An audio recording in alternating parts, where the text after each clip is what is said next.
Content de parler à l'agitateur Maxime Lapierre. Comment ça va, Max? Ça va super bien, mon ami, toi? Excellent. Victoire du Canadien hier. Tu veux commencer avec Slafkovský, qui était de retour sur le premier trio et qui a marqué, mais en situation d'avantage numérique. Là, je t'écoutais. Je sais que tu vas peut-être être en désaccord souvent avec moi aujourd'hui, mais je voulais juste commencer en disant que je t'aime quand même. OK? OK, correct. Slav, je trouve que c'est un monstre à la patinoire. Je le trouve solide. J'aime où il s'en va. Tu te rappelles que lorsqu'il est arrivé à Montréal, je t'ai dit, fermez le livre pour 5 ans, puis on va l'ouvrir dans 5 ans. On n'est même pas rendu à 5e année encore. Il reste encore beaucoup de temps. Il n'y en a pas d'autres joueurs comme ça dans la Ligue nationale, Jean-Charles. Même si on veut pas se le dire, c'est un joueur très rare à trouver, un gros bonhomme qui a des aptitudes offensives, qui est capable de donner des mises en échec, d'aller au filet, de compléter des joueurs de talent. C'est pas si simple que ça à trouver. Puis tu sais, tu parlais de Burroughs en ce moment, je suis d'accord. Les Sedin auraient pu faire de la magie avec moi, avec Burroughs, avec n'importe qui. Mais c'est pas si simple non plus pour des joueurs du type à Burroughs ou Slafkovský de lire des joueurs aussi intelligents que Caulfield, Suzuki ou bien que les deux frères Sedin. Donc, ça prend quand même un talent particulier pour être capable de récupérer les rondelles puis trouver les espaces libres pour jouer avec ces joueurs-là.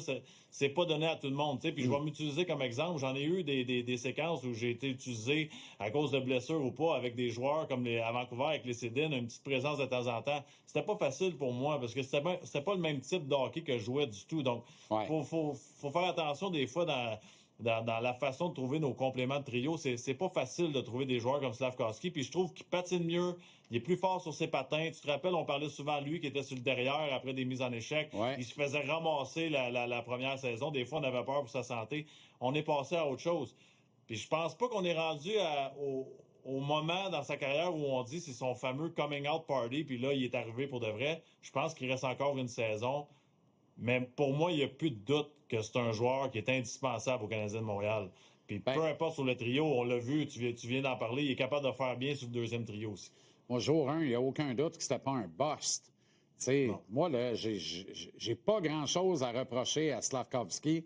Il est en progression, il s'améliore. Là, il joue gros. Puis la première fois avec Suzy et Cole hier, il habitait son corps de géant. Parce que d'habitude, il joue tout petit avec eux autres. Là, il jouait gros hier. Probablement que ce qui est allé apprendre sur le deuxième trio l'a bien servi. Comme de quoi, il était temps qu'on lui donne la leçon de le sortir du papier bulle pour qu'il apprenne à se cogner le nez tout seul un peu, puis à devenir meilleur par lui-même. Il l'a fait. Je pense qu'il a l'intelligence, le discernement de l'apprendre rapidement aussi, parce que c'est une métamorphose complète qu'on voit depuis 3 semaines, 1 mois, là. Évidemment, on ne refera pas le débat. Là. On avait-tu besoin d'un centre, d'un allié? On l'a, on est bien que ça. C'est pas un bust. On arrête, là. C'est cool. C'est bien correct.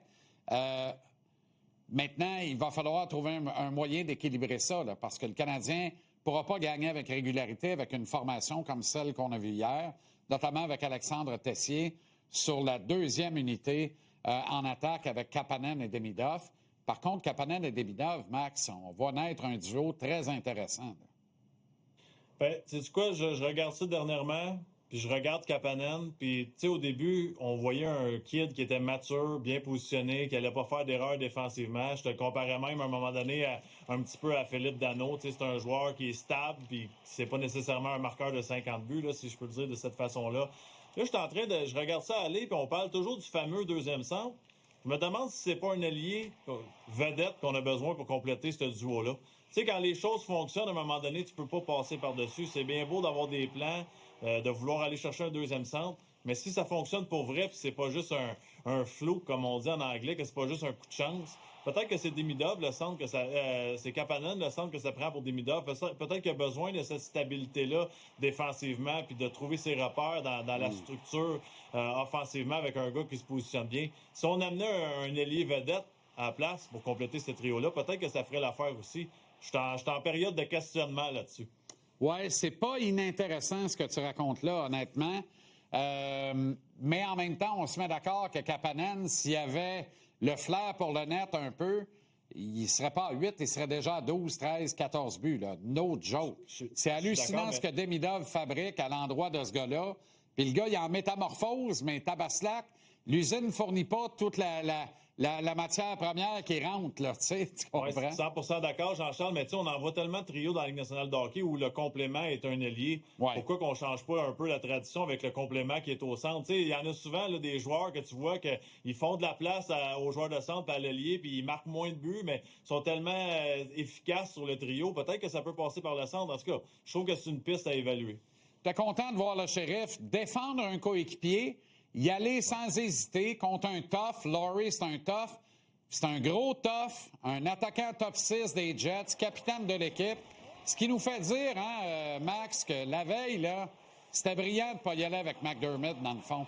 Parce qu'on perdait au change, alors qu'hier, le Canadien gagnait au change, même si Jacky avait perdu le combat, et pourtant, il a eu sa première victoire de l'année au bout du point.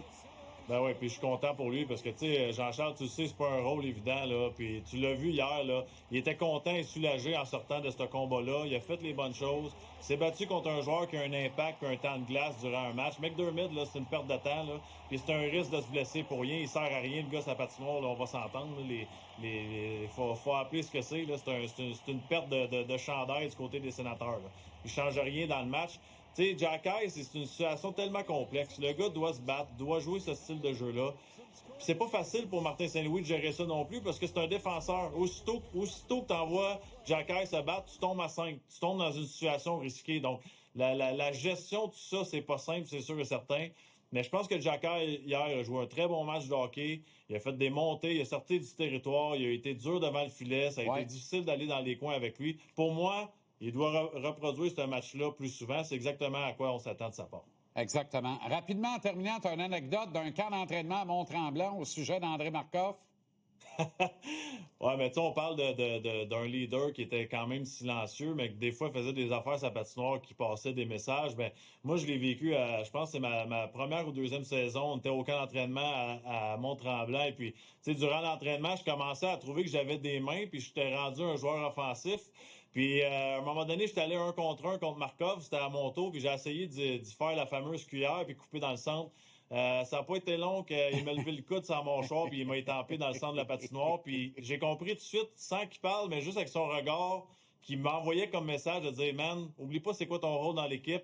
Commence pas ça, on tolérera pas ça du côté des vétérans. » Il était faire un petit dodo sur le dos dans le centre de la patinoire, Jean-Charles. J'ai compris vite. Ah, c'est très bon. OK, Max, bonne soirée à la Poche Bleue, puis on se reparle bientôt. Yes. Alors, on parle à Zach Bolduc ce soir, justement. Vous parlez à Zach Bolduc? Ben oui, justement. On va poser des questions. Let's go.